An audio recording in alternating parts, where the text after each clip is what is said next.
الحمدللہ رب العالمین والصلاة والسلام علی سید المرسلین اما بعد فاعوذ باللہ من الشیطان الرجیم بسم اللہ الرحمن الرحیم۔ احباب ذی وقار، پچھلے ولاگ کے اندر کچھ گفتگو اس طرح کی چل رہی تھی اور کچھ اس طرح کی بات ولی اللہ کی میں نے کی کہ جس میں یہ کہا گیا ہے کہ زمین کے اندر چھپے ہوئے خزانے کا انکشاف حضرت سچل سرمست رحمت اللہ تعالی علیہ نے فرمایا۔ تو میں تھوڑی اس کی وضاحت کرتا چلوں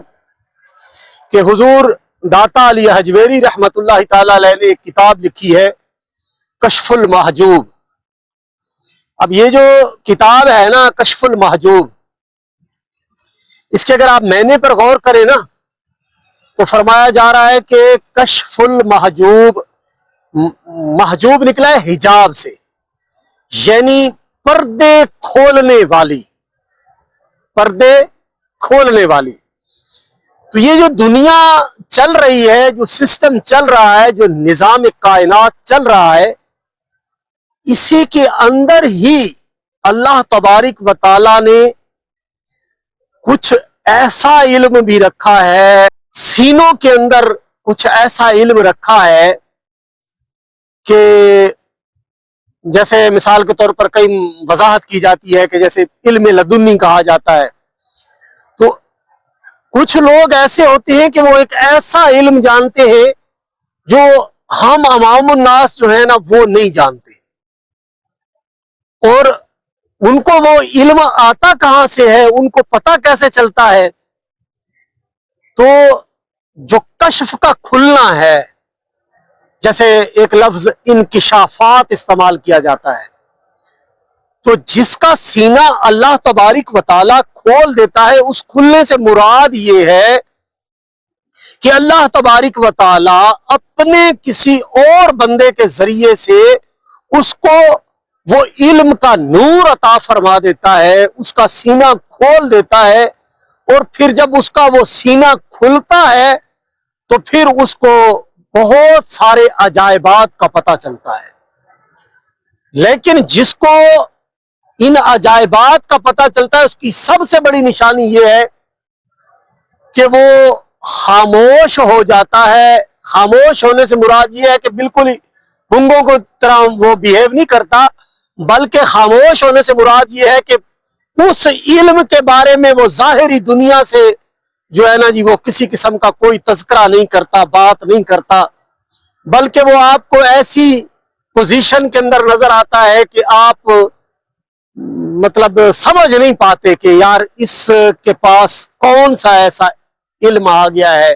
بلکہ وہ ایسے ہی سادہ سی زندگی گزارتا ہے، سادگی کے اندر ہی رہتا ہے، کسی کو محسوس نہیں ہونے دیتا۔ یعنی یوں کہہ لیجئے کہ وہ اللہ کے راز کو محفوظ رکھتا ہے، یعنی اللہ کے ان رازوں کو وہ بندہ کھولتا نہیں ہے۔ باقی کچھ لوگ ایسے ہوتے ہیں کہ وہ جو ہے نا جی موکلات کی سپورٹ لے کر، جنات کی سپورٹ لے کر کچھ اوٹ پٹانگ قسم کی باتیں کرتے ہیں اور بڑے بے بانگ دعوے کرتے ہیں کہ جو ہے نا جی فلاں جگہ پہ یہ ہو گیا، تو کسی کی چوری ہو گئی تو اس کا نام بتایا جی فلاں نے چوری کی ہے۔ تو اس طرح کے یہ جو ہوتا ہے نا اللہ والا، جو اللہ کا درویش ہے، جو فقیر ہے، وہ پردوں میں ضرور چھپا ہوتا ہے لیکن ڈھونگی نہیں ہوتا، وہ تماشے نہیں کرتا، وہ اپنی کرامات دکھانے کی کوشش نہیں کرتا،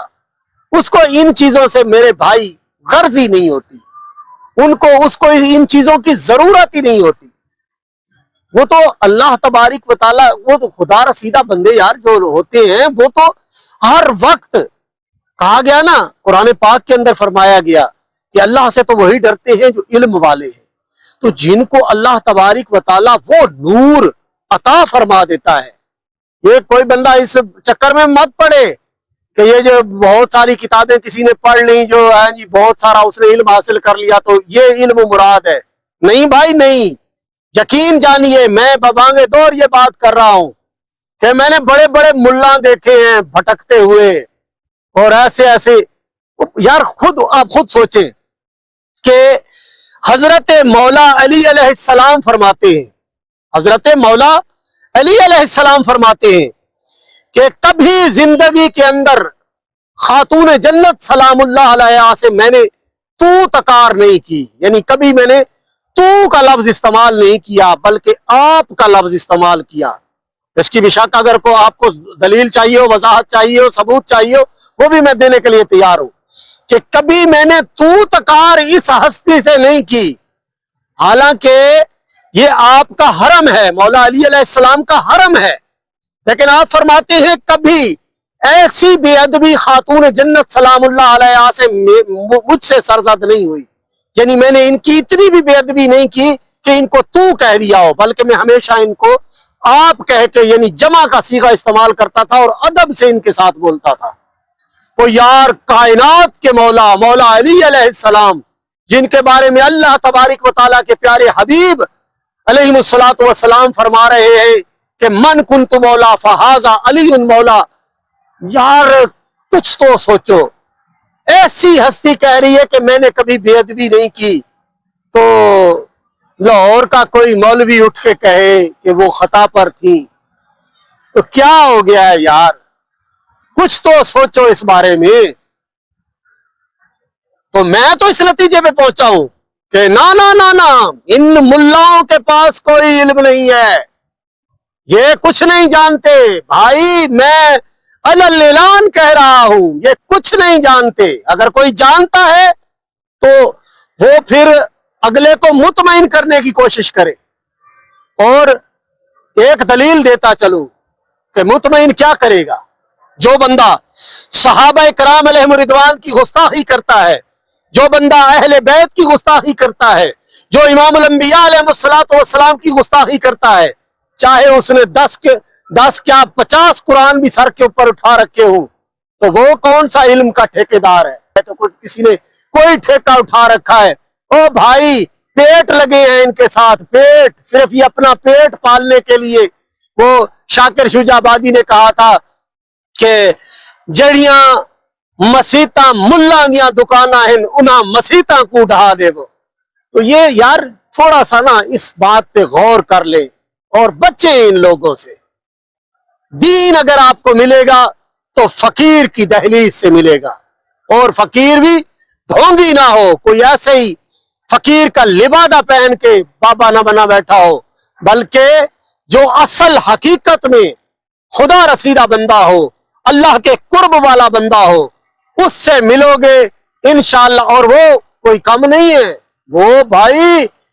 اتنے ہیں کہ اگر آپ سچی نیت سے چل پڑے تو آپ کو مجھے ملے ہیں، الحمدللہ میری ملاقات ہوئی ہے، بہت سارے اللہ والوں سے میری ملاقات ہوئی ہے۔ ہوئے ہوئے ہوئے ہوئے ایسے عشق والے لوگ، ایسی محبت والے لوگ، ایسے ہی نہیں۔ وہ کلندر لاہوری نے کہا تھا تجھ کو بتاؤں میں تقدیر امم کیا ہے، شمشیر سنا اول طاؤس و رباب آخر۔ یار وہ کچھ جانتا تھا تو ایسی باتیں کرتا تھا نا۔ اللہ تبارک و تعالیٰ سے دعا ہے اللہ تعالیٰ ہمیں عمل کی توفیق عطا فرمائے۔ اجازت دیجیے انشاءاللہ ملاقات ہوگی اگلے ولاگ کے اندر۔ السلام علیکم۔